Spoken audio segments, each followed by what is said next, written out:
we may take those one at a time. I have no opinion about what the Chinese stock market will do. Obviously, a market that's gone up dramatically.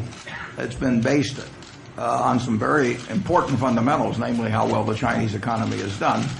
But markets tend to overshoot in both directions. And initially, people get excited in markets, and they advance because things are getting better and earnings are developing. After a while, oftentimes markets overshoot because people get excited just about the fact that stocks have been going up for so long and that their neighbors have made money and everybody's made money, and they decide that they have to jump in. I have no idea where that stands in China now, but I know that in our own market, for example, in the United States, people got excited about the tech boom for good reasons, and then they got too excited about the stocks for the wrong reasons, and eventually people lost a lot of money. The Korean market was just ridiculously undervalued a few years back. The world formed an opinion about Korean stocks based on the problems that Korea had in 1997 and 1998. But subsequent to that period, both the national government improved its financial position enormously, and individual companies restored their balance sheets, developed greater earning power. And in 2002 or 2003, when I looked, I should have looked earlier, but when I looked, there were all kinds of really outstanding companies selling at 3 or 4 times earnings. I mean, POSCO was ridiculously cheap. But I bought stock in Shenyang Securities and Kia and I&I Steel, a whole bunch of companies where we couldn't buy as much. But they were selling at 3 times earnings or 4 times earnings, and their balance sheets were far, far stronger than they'd been just a few years earlier. My name is H. Park from the Korea Times. Just on a lighter note, last year you practically surprised the world by donating billions of dollars to the Bill Gates Foundation. And I was wondering, do you have any further plans of social contribution with last year's similar scale? Do you want to repeat the question? 기부에 대한 얘기입니다. 차후 기부에 대한 계획이 있는가? Every share of Berkshire Hathaway stock that I own will go to charity of one sort or another. A large part of it has been committed to 5 foundations, the largest of which is the Gates Foundation, pursuant to a pledge that I made last year, and it's up on our website on BerkshireHathaway.com.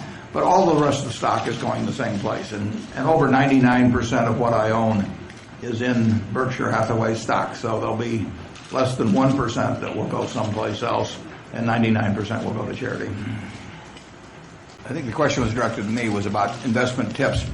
I don't have any investment tips. I do have a bit of investment advice, which is simply to look at a share of stock, if you're buying a share of stock, as a part of a business.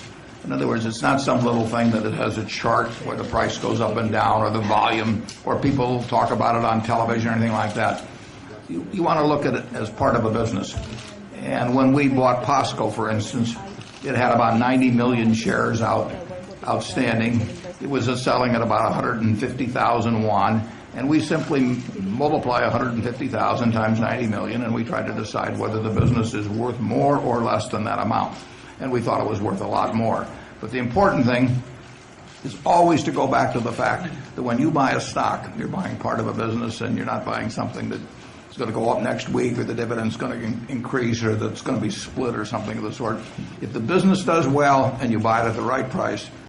Regarding your question of the IPO, Mr. Buffett and Berkshire Hathaway and me and my family, we are partners, and we have no plans at this stage to go IPO. We wouldn't have come to Berkshire Hathaway if we wanted to go IPO, and we don't have a reason to go for IPO. Tegotech and IMC Group, its job is to find very good customers, to make very good product for those customers, and create value, and that's what we do best. We will not sell a share of Tegotech. We love it. We'd rather sell we'd rather sell a member of our own family. My impression is that Korean stocks are generally valued at prices that are no higher and probably generally somewhat less than U.S. stocks. So I don't think there's a reason to think that there's been a bubble. They've gone up a great deal, but the fundamentals have improved dramatically. The answer is they've gone up a great deal because they were far too cheap a few years ago. Now, bear in mind that 4 years ago, just in terms of my personal portfolio, I was looking all over the world to just invest money, and I ended up with practically all Korean stocks in my own personal portfolio, aside from Berkshire Hathaway stock. So, a bubble, I think they wanted the definition of a bubble more. And a bubble is when people lose sight of the underlying economics, of the intrinsic value of the stocks they're buying, and they forget all about it. They are entranced simply by the fact that stocks have gone up so much in the past, and they just expect them to keep going up. And of course, the most famous bubble was the tulip bubble in Holland in the 1600s. And it wasn't that tulips were getting more valuable in any real sense, but they went up so much that everybody thought that they should be buying tulips rather than going to work every day. And when that happens, eventually you get a very big bubble, and eventually all bubbles burst. Hi, Guy Olin from the market. We know you avoid technology stocks, but have you ever considered buying into any internet companies like Google maybe? 구글 같은 인터넷주에 투자할 생각은 없으신가 하는 기술주는 지금까지 피하고 오신 것 같은데요. Unfortunately, I wasn't that smart. I know the fellows that run Google pretty well, and we do a lot of business with them at Geico. We buy a lot of keywords from them. It's not hard to see that Google is a phenomenal company, but Google is valued at about $200 billion in the market now. So to make 14% a year, Google has to be valued at $400 billion in 5 years. It may very well be. It may be valued at $500 or $600 billion, but I'm not smart enough to figure that out. They have in tech, you get change, and the question is who is the best at predicting change. And I'm not really very good at that. I will predict that Tegotech will do wonderfully over time, but it will do modifications of what it's doing now, but the basic situation will be the same, and they will be delivering a superior product. There are all kinds of people that would love to take away Google's business from them. They're going to have a tough time doing it.